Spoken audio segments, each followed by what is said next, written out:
Bonjour Internet et bienvenue dans ce tutoriel qui vous est proposé par le Club des Arts Numériques sur un logiciel que nous avons utilisé fin 2019. Ce logiciel, c'est Chaotica, ce que vous pouvez voir à l'écran. Si ma souris, voilà. Donc c'est ce que vous voyez là. C'est un logiciel qui permet de fabriquer des images fractales assez simplement en fait. Je fais ce tutoriel parce qu'il n'y a aucun tutoriel en français qui soit récent. Le dernier, il date d'il y a 4 ou 5 ans, je crois. Et sinon, tout le reste, c'est en anglais. Donc, pour des débutants qui ne sont pas très bons en anglais, c'est pas top. Donc, je fais ce tutoriel pour vous montrer justement les bases. Donc, du coup, oui, je vous montrerai uniquement les bases et l'essentiel, en fait, pour que après vous puissiez essayer des choses par vous-même. Et donc, du coup, on est parti. Ce Chaotica. Il y a plusieurs façons de travailler. En fait, il y en a deux. La première, qui consiste avec ce que vous voyez à l'écran, c'est tout simplement de commencer avec un monde préfet par le logiciel. Que d'ailleurs, vous pouvez, à ce niveau-là, vous pouvez augmenter le nombre de mondes qu'il va vous fabriquer. Par exemple, on va mettre 12, ce sera très bien. Et il vous donne une liste de différents mondes que vous voyez là. Par exemple, ça m'inspire pas. On va prendre quelque chose comme ça, par exemple. Voilà, donc là, il me l'a mis. À partir de là, en fait, vous avez différents outils qui s'offrent à vous. Les plus simples, c'est bien sûr donc ça, et vous pouvez également changer en fait les couleurs. Là, vous avez différents outils qui vous permettent de modifier le monde que vous avez créé. Où du coup, vous avez les différentes couleurs. Vous avez également différentes variantes qui suivent un peu le même principe. Tiens, d'ailleurs, celle-là, elle est pas mal. Vous avez plus de choix sur les couleurs. Enfin bref, ça, c'est assez basique. Ensuite, l'autre chose à savoir, c'est là, je suis sur la version d'essai de Chaotica. Donc, il y a une limite maximale pour la taille de l'image. Par exemple, là, si je mets une grande image, voilà, il me dit avec votre licence, vous ne pouvez pas dépasser 1,23 mégapixels. Donc, du coup, on va prendre la taille max, ça ira très bien. En bas de l'écran, vous pouvez voir, là, il y a une petite jauge qui charge tout le temps, en permanence, parce qu'en fait, le logiciel calcule à chaque seconde, en fait, il calcule en permanence l'image. Donc, du coup, il calcule chaque changement que vous lui appliquez. Une dernière chose à savoir dans les bases les plus basiques, c'est comment sauvegarder. Vous avez deux façons de sauvegarder. La première qui est de sauvegarder votre monde. Donc, en fait, c'est votre fichier Chaotica. Donc par exemple, celui-là, je vais le sauvegarder au pif. Ici, ce sera très bien. Et après, en fait, c'est tout simplement si vous voulez garder un monde qui vous intéresse, par exemple, quand vous avez randomisé plusieurs fois, vous en avez trouvé un, vous voulez le mettre de côté, vous le prenez, vous l'enregistrez, et après, vous pouvez le réouvrir, tout simplement. Si vous voulez le sauvegarder en image, tout simplement, vous faites Save Image et vous l'enregistrez. C'est les deux façons de l'enregistrer.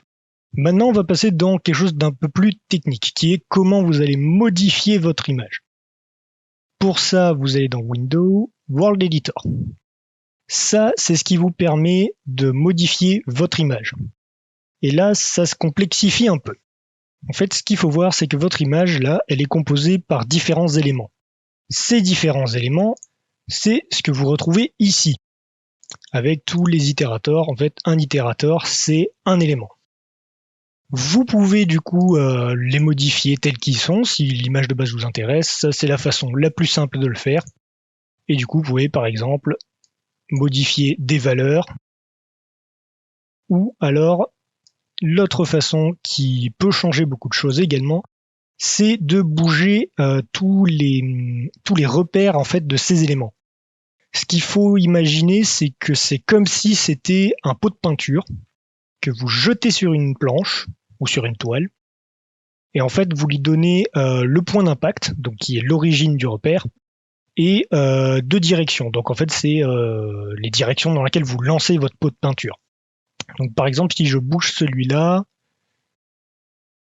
ça fait changer pas mal de choses.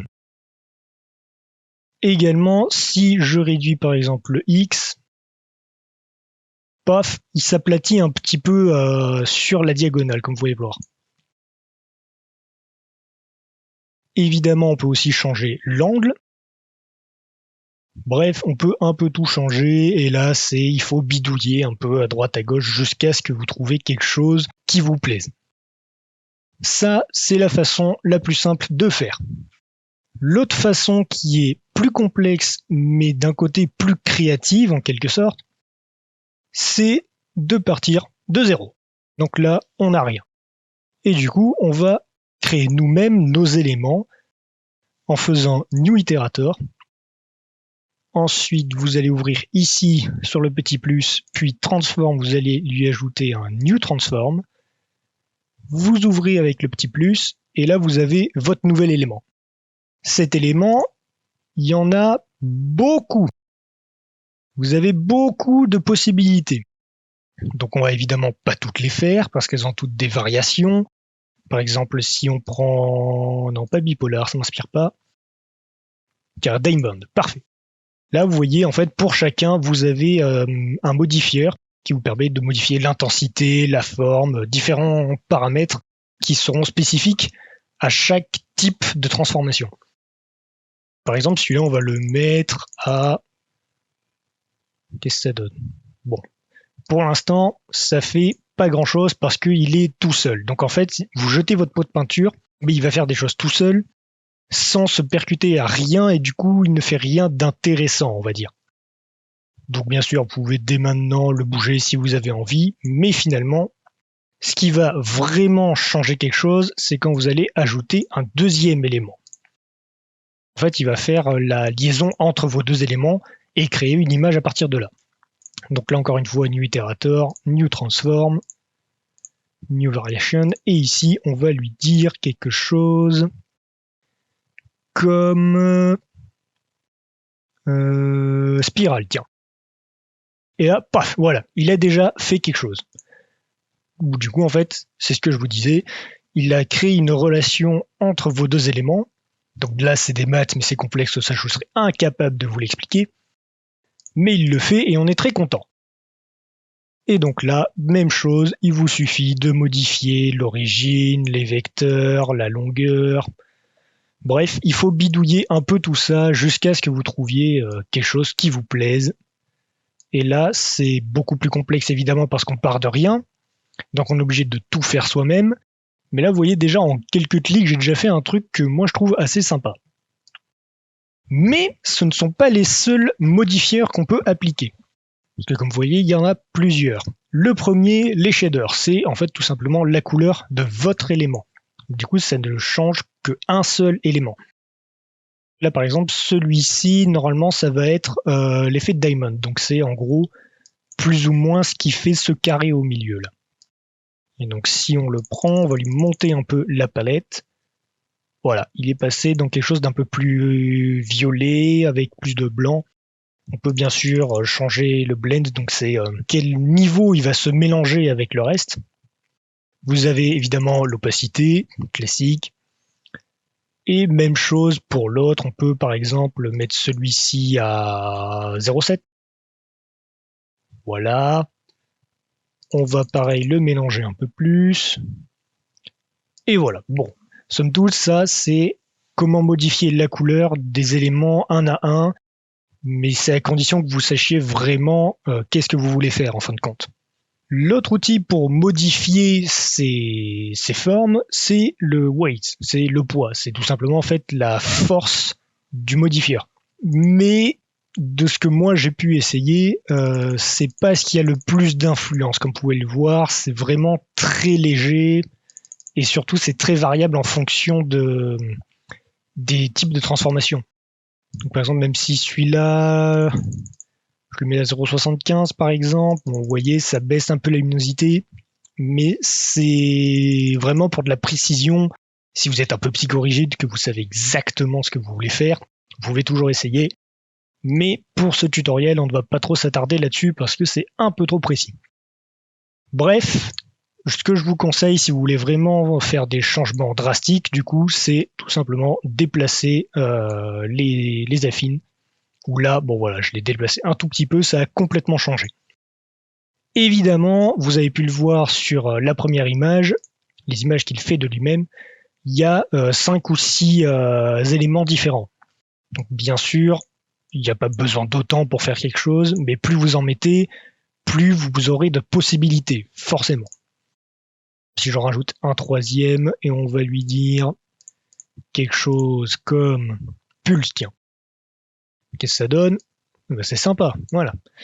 Vous pouvez donc évidemment pour chaque élément mettre un type de transformation, mais vous pouvez en mettre plusieurs sur un seul élément.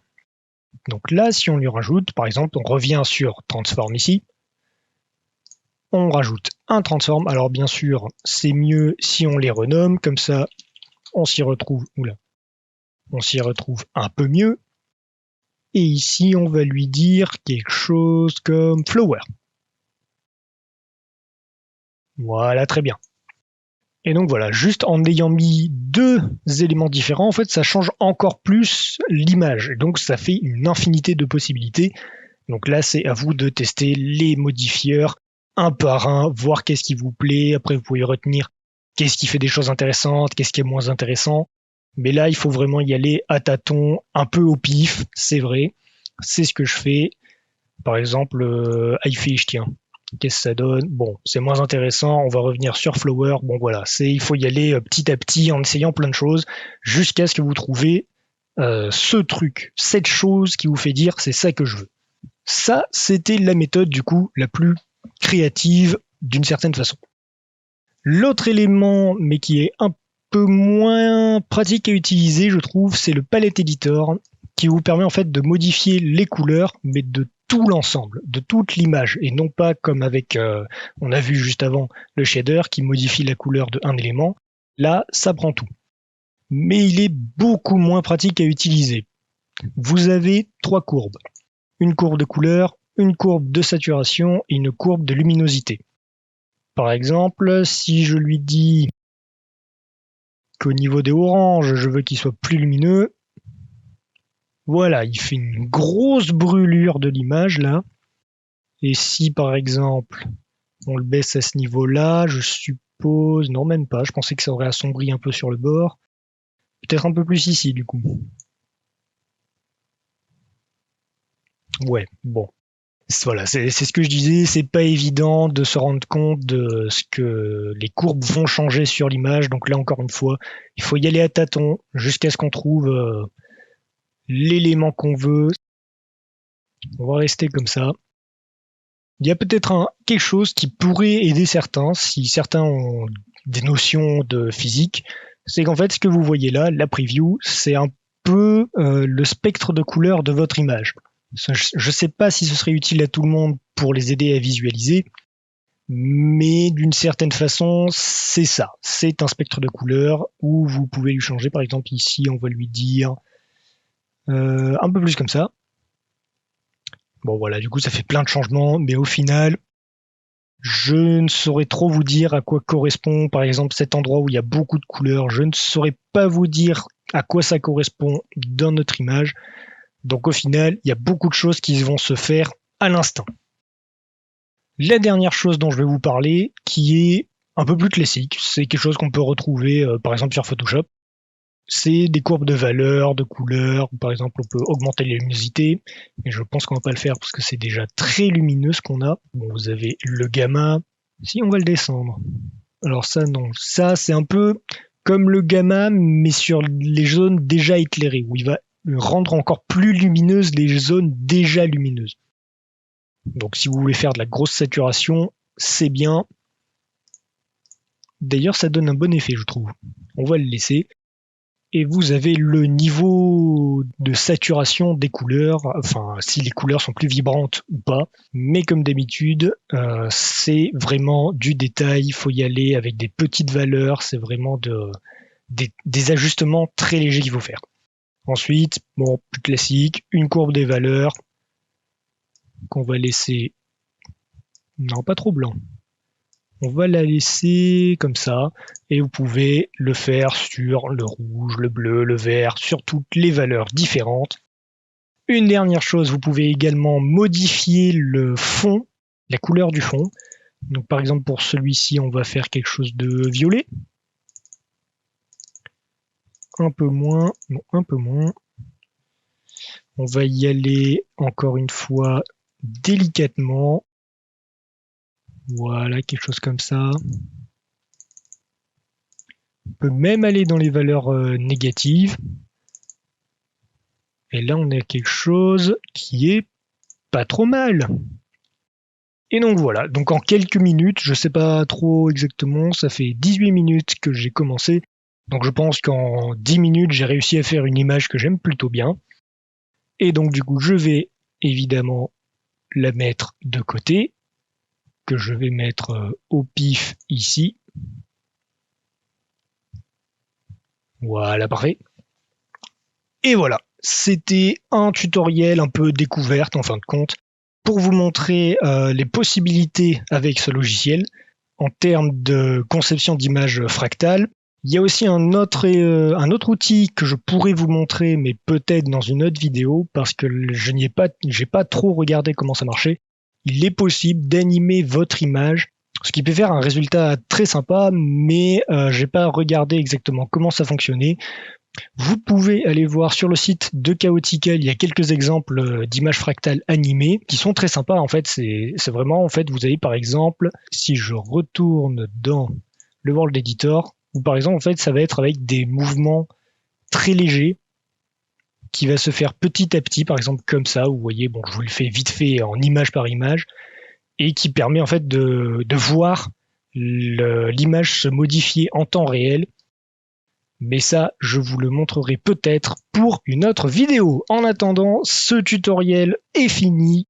J'espère que vous avez apprécié. N'hésitez pas à partager et à parler de ce logiciel qui, je trouve, est extrêmement puissant, notamment pour faire des fonds, que ce soit fond d'écran ou des décors ou des choses comme ça. Et je vous dis à la prochaine!